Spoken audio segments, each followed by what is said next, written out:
Hello दोस्तों, मैं हूं घनश्याम कुशवाहा और आज के समसामयिक विषय राष्ट्रीय भर्ती एजेंसी में आप सभी का बहुत बहुत स्वागत है। दोस्तों, आज का संपूर्ण वीडियो आपके लिए अत्यंत महत्वपूर्ण होने वाला है, इसलिए वीडियो को बीच में ना छोड़ें। और यदि आप हमारे चैनल पर नए हैं तो सबसे पहले हमारे चैनल को ज़रूर सब्सक्राइब कर लें और साथ ही बेल आइकन को ज़रूर प्रेस करें ताकि सभी महत्वपूर्ण वीडियो की सूचना सबसे पहले आपको प्राप्त हो सके। दोस्तों, अब बात करते हैं नेशनल रिक्रूटमेंट एजेंसी की। तो दोस्तों, पहला प्रश्न उठता है, व्हाट इज़ एनआरए? एनआरए क्या है? तो दोस्तों, एनआरए एक टेस्टिंग एजेंसी है जो विभिन्न गैर राजपत्रित पदों जैसे आईबीपीएस, आरआरबी और एसएससी जैसे पदों की भर्ती हेतु प्रारंभिक परीक्षा सीईटी अर्थात कॉमन एलिजिबिलिटी टेस्ट का आयोजन करने वाला है।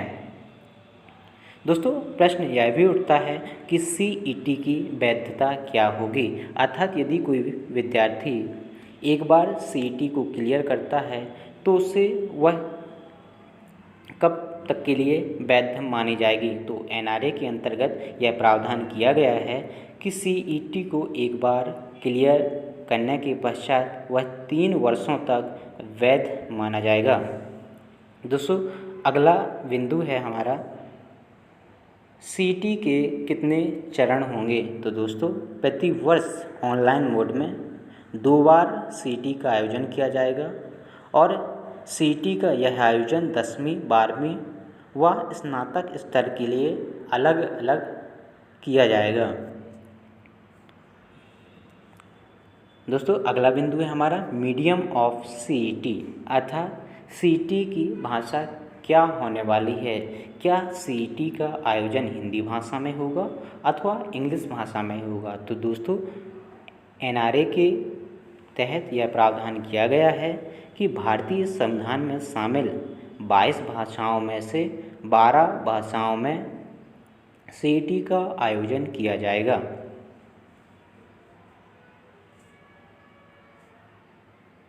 दोस्तों, अगला महत्वपूर्ण प्रश्न यह भी उठता है कि यदि कोई विद्यार्थी सीईटी को क्लियर कर लेता है तो उसके पश्चात क्या होगा। तो दोस्तों, एनआरए केवल सीईटी के माध्यम से प्रारंभिक परीक्षा या प्री परीक्षा का आयोजन करता है, अर्थात जो मुख्य परीक्षा या साक्षात का आयोजन है वो पूर्व स्थापित बोर्डों अर्थात जैसे आरआरबी, एसएससी और आईपीपीएस द्वारा ही किए जाएंगे।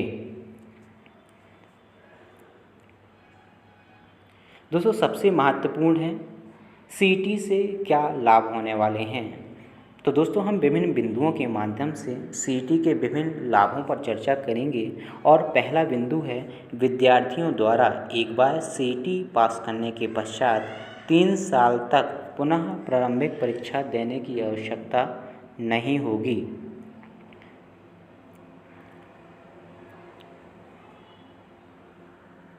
दोस्तों, इसे इस प्रकार समझा जा सकता है कि पहले क्या होता था कि यदि कोई विद्यार्थी प्री परीक्षा को देता है और यदि वह विद्यार्थी प्रारंभिक परीक्षा में पास हो जाता था तो उसे मुख्य परीक्षा में शामिल किया जाता था, किंतु किसी कारणवश यदि वह मुख्य परीक्षा को पास नहीं कर पाता था तो उसे पुनः प्री परीक्षा देनी होती थी। किंतु एनआरए के तहत यदि कोई विद्यार्थी सीईटी अर्थात प्रारंभिक परीक्षा को एक बार उत्तीर्ण कर लेता है तो वह 3 वर्षों तक वैध मानी जाएगी, अर्थात पुनः उसे प्रारंभिक परीक्षा देने की आवश्यकता नहीं होगी। दोस्तों, दूसरा बिंदु है कि विद्यार्थियों का अनावश्यक व्यय घटेगा। दोस्तों, मान लीजिए कि 2021 में विभिन्न बोर्डों जैसे आरआरबी, एसएससी और आईपीपीएस के द्वारा भर्तियों हेतु नोटिफिकेशन जारी किया जाता था। तो पूर्व में क्या होता था कि यदि कोई विद्यार्थी आरआरबी, एसएससी और आईबीपीएस तीनों ही परीक्षाओं में शामिल होना चाहता था तो इन सभी परीक्षाओं के लिए उसे फ़ी पे करनी होती थी, किंतु अब वह केवल सीईटी के लिए एक बार फ़ी को पे करेगा। उसे अलग अलग फ़ी पे करने की आवश्यकता अब नहीं होगी। दोस्तों नेक्स्ट बिंदु है बोर्डों के कार्यभार में कमी आएगी।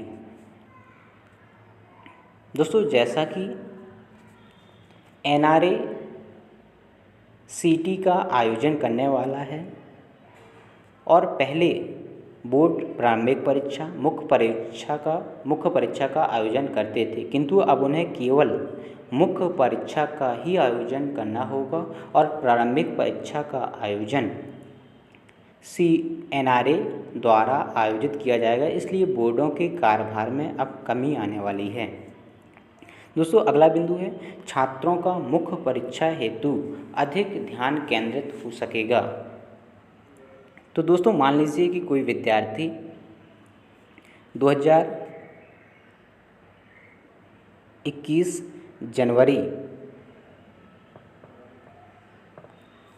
में सीटी के तहत प्रारंभिक परीक्षा को पास करता है और उसके पश्चात अब बोर्डों के द्वारा मुख्य परीक्षा का आयोजन किया जाएगा। तो दोस्तों पहले क्या होता था कि यदि कोई विद्यार्थी प्रारंभिक परीक्षा पास कर लेता था तो उसे मुख्य परीक्षा में शामिल होने का अवसर प्राप्त होता था, और किसी कारणवश यदि वह विद्यार्थी मुख्य परीक्षा को पास नहीं कर पाता था तो उसे पुनः प्रारंभिक परीक्षा की तैयारी करनी होती थी, जिससे उस विद्यार्थी का 3 से 4 मंथ अर्थात उस प्रारंभिक परीक्षा के नोटिफिकेशन जारी होने से परीक्षा की डेट तक उसे प्रारंभिक परीक्षा की तैयारी करनी होती थी। किंतु अब ऐसा नहीं होगा।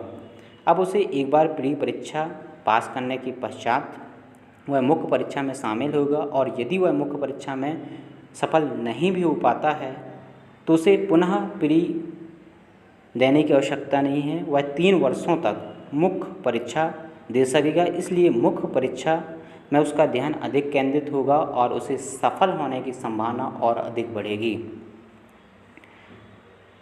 दोस्तों अगला बिंदु है विद्यार्थियों को मनचाहा परीक्षा केंद्र प्राप्त हो सकेगा। तो दोस्तों एनआरए के तहत यह प्रावधान किया गया है कि जो सेंटर होंगे वो जिला स्तर पर होंगे, अर्थात जो विद्यार्थी हैं वो अपने स्थानीय जो जिला हैं उनको चुन सकेंगे, और इसलिए भी विद्यार्थियों का जो व्यय होता था उसमें भी कमी आएगी।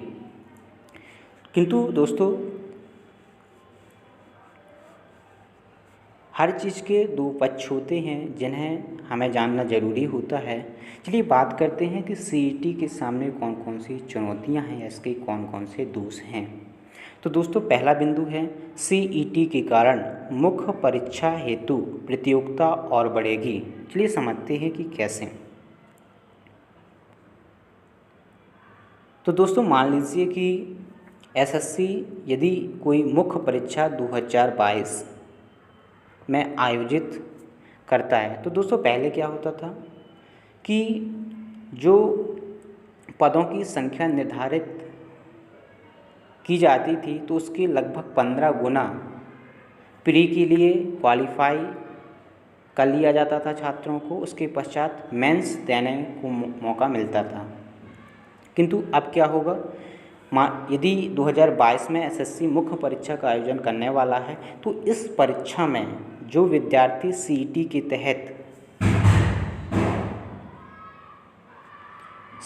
तहत 2020 में